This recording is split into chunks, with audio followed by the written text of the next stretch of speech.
Welcome to my next playthrough series. Yes, we're going to be doing The Quest for El Dorado, a two-player game.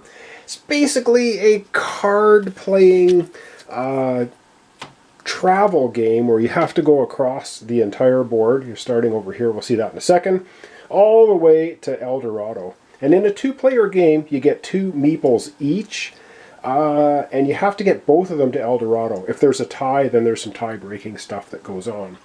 There are some basic cards to purchase, 6 of them, and your basic hand starts off with some explorers, some travelers, one sailor, and that's basically it. So you're going to be wanting to use your gold to purchase new cards. You're going to be wanting to use your explorer to get through the jungle spaces. So you see like a 1 sword there, you need to use 1 sword to hack your way through there. And water spaces, you need of course a sailor to go across. It will make sense when we play the game. So our basic starting hand is the 8 cards, and we'll be purchasing more. So it's a deck builder, which I like, of course. So there we go. I think there might be a solo variant, but I didn't look that up. So we're just going to go a 2-player game. So we're going to be the Conquistadors. Yes, it comes with meeples. I did a trial play of this, and I kept moving the wrong ones. So we're going to be Conquistadors, and we're playing against the Goblin Horde. So I hopefully would be easier for me to not get the meeples mixed up. I hope. On the board, this is an optional thing. There are caves, and caves are tokens that you can collect. If you move adjacent to the cave, you can't move adjacent, and grab 3 tiles. The first time you move adjacent, you pick up a tile. If you want to move away and move back again, then you can explore the cave a second time. But for instance, if you moved here, here, and here, you wouldn't get 3, you would just get 1. Because the first time, when you're not adjacent to a cave location, you get a cave location. Okay, I am going to very quickly, we're going to go through all the cards, and then we're going to have a couple of turns, and you'll see how the game plays pretty easily. So the board I set up as per the setup in the game. There's 7 of these double-sided tiles, so you can make any tiles you want. I just did the one they recommend. There are some mountain hexes here you cannot cross, and things will make sense as we play. Alright, let's take a look at all the cards that we can purchase. I've already shown you the basic deck, and we'll take a quick look at that, and then we'll just get into it. Alright, so first we're going to look at the starting cards that you can buy. And you can tell they're starting cards because they have this little sun symbol in the bottom right. So we can get a scout costing 1 gold. Now, there are 2 here. Some locations on the board, like there's a 2 here, you'd have to spend a 2 card to move into that location. And you can't spend 2 1s. You have to spend the number of symbols in the location. I should say there's these divide cards randomly set up between one major hex to the other one. And the person that is the first person to cross this, there's a number on here, it's worth points, and then you put the tiles together. So, first up, for 1 gold, we can purchase a scout. There's 3 of them. I should say there's 3 cards of every type. A scout. The next one we can buy is a photographer, costing 2 gold, and it will be worth 2 gold when it comes up in your hand. So there we go. And we have a jack of all trades, costing 2 gold. He can give you either one of each of the symbols.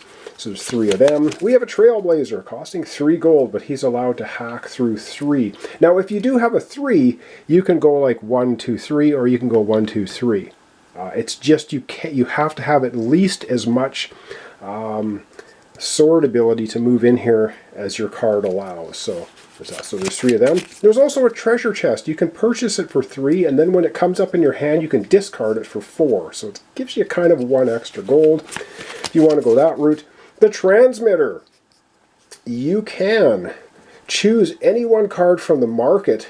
Off-board cards are allowed, and we're going to take a look at those here in a second, and place it in your discard pile. So then this would be scrapped. You get rid of it right out of the game.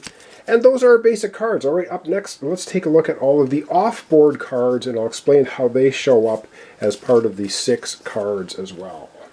Alright, so the off-deck cards, so there's 6 always available to be purchased. What happens is for these cards, so what happens is if all 3 of the treasure chests have been purchased, and there's a blank space in one of the 6, and I'm just using my Staples card holders here, then you can go into this deck instead and choose one card of the three. There's a bunch of three of each card in here, and the other two then go into the empty space. So that's how that works, and how they show up in the game. And let's take a look at them quickly. So you can get the Sea Captain, costing 2 gold, giving you 3 water hexes. So you can see here like 1, 2, 3, or 1, 2, 3, etc. So there's 3 of them. There's a powerful paddle. I think these are promo cards. There's 3 promo cards that came with the game too. I guess they just showed up. I'm not sure why, but anyway, they did. Costing 2 gold, you can scrap it. Gives you 6 water cards. There's not a ton of water on this board. A little bit here, but so you may not want to do that one. For 2 gold, you get a compass. Scrap the compass and grab and draw 3 more cards. A journalist, costing 3 gold, worth 3 gold. At one shot. Binoculars. Choose any one card from the market board and copy its effect. So you just scrap this card and copy any market card effect. That's binoculars, costing 3. The Brute, costing 3. Move your playing piece onto an adjacent space, empty or occupied, with at least 3 symbols. So if you got like discard 3 cards, scrap 3 cards, you've got 3 gold. There's some 3 sword symbols. That's what you can use him for. Travelogue. Draw 2 cards from your draw pile, then choose up to 2 cards in your hand to remove from the game. So basically draw 2 cards, scrap 2 cards, get rid of the Travelogue, costing 3 gold.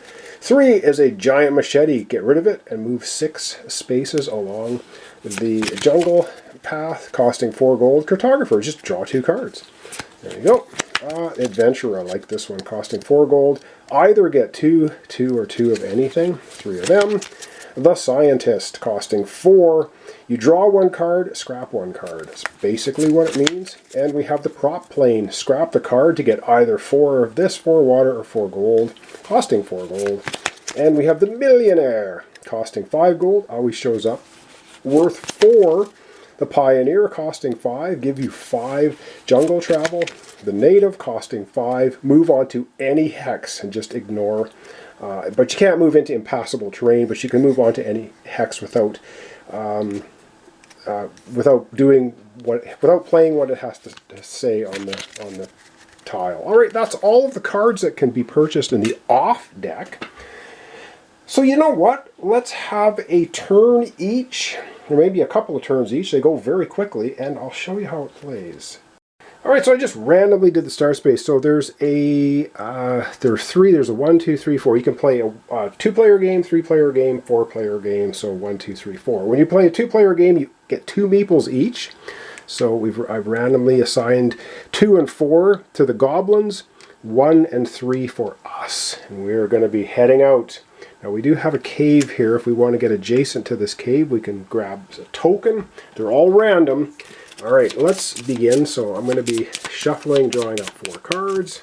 1, 2, 3, 4, and let's see how it plays. And actually, I'm going to do that for the Goblin player off screen as well right now, and draw up 4 cards for them, and then they will go. All right, so how does the game play? Well, we just play cards.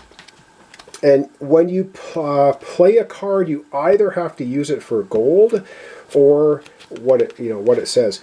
And the gold cards are worth 1 gold, and any other card is worth a half a gold, and there's no rounding up or rounding down. So for instance, right here I've got 1 gold, 2 gold. I could just not use either of these cards for like movement and just discard them for a half a gold. A half a gold, this would give me 3 gold total. And you know what? I think I might actually go ahead and do that. I might scrap this and get 3 gold. Or I could start moving my guys. I think I'm going to spend, so I'm going to play the 2 gold as gold, and I'm going to purchase one of the Jack of all trades for 2 gold, as you can see. So this is my discard pile. We kind of have a play pile, discard pile, but I'm kind of doing it all together. I don't think I'm going to get messed up. I hope. Explore. So we're going to do some exploring. We're going to take our first Conquistador and we're going to move him 1 space, so 1 sword, green symbol, and 1 for the Explorer. And we have a Sailor. Now we could move our guy onto this space if we wanted to. And then it would get us closer to this. I might go ahead, I might go ahead and do that. So for the sailor, we're going to move on to the water space. And that's just how quickly the game goes. And then 4 cards. Well, we have 4 for our next turn, of course. And we're going to have 2 gold and 2 of those. All right, over we go to the Goblin player. All right, the Goblin player, what does he have in his hand? He's got 3 gold and 1 explorer. So, I mean, 3.5 gold is not going to do him any good. So and you can only purchase 1 card per turn. And at the end of your turn, if you haven't played some cards, you can keep them in your hand and then just draw up to 4 as well. I don't think I mentioned that, but I'm mentioning it now. All right, so the first thing they're going to do, they're going to hang on to the 3 gold for now. They're going to go ahead and move one of their little goblins 1. All right, they don't want to get left too far behind, so they're going to move the goblin 1 space for 1 sword. All right, let's see what they're going to do with their 3 gold. All right, well, they do have 3 gold to spend, and I think, well, let's see. They may not spend all of it, and then they can keep some in their hand. They are going to, no, they're going to spend all of it. They're going to go ahead and buy a Trailblazer for 3. That costs them all their gold, and into the discard pile it goes, and they get 4 cards for the next hand, which is, of course, their next 4 basic cards. All right, once more, we'll have 1 more quick turn for us, the Conquistadors, and another one for the Goblins. All right, blazing fast gameplay. I hope I don't mess things up too much. So we have 2 explorers and 2 gold. And for the 2 explore, and the thing is we have to get both of our Conquistadors to El Dorado to win the game. So we can't just blast one all the way down the board and leave the other guy behind. We have to kind of try to keep them together. And so with that in mind, I'm going to spend the 2 explorers. And of course, you just can't see, he's right off the board. He's going to go 1, 2, and join up with the other guy. We have 2 gold remaining. And actually, with the 2 gold remaining, another jack of all trades, I think we're going to go ahead and get the photographer for 2 gold. So we've used up all of our cards. We'll shuffle our deck of cards now. And we'll go ahead, draw 4 new cards, see what we get. Alright, so you can see how easy the game works. 1, 2, 3, 4. Not exactly super complicated. Jack of all trades, explore, 2 gold.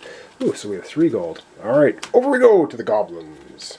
Alright, the Goblins go and they have a couple of explorers, a sailor, and 1 gold. Ooh, they have a plan. Alright, let's see what they're up to.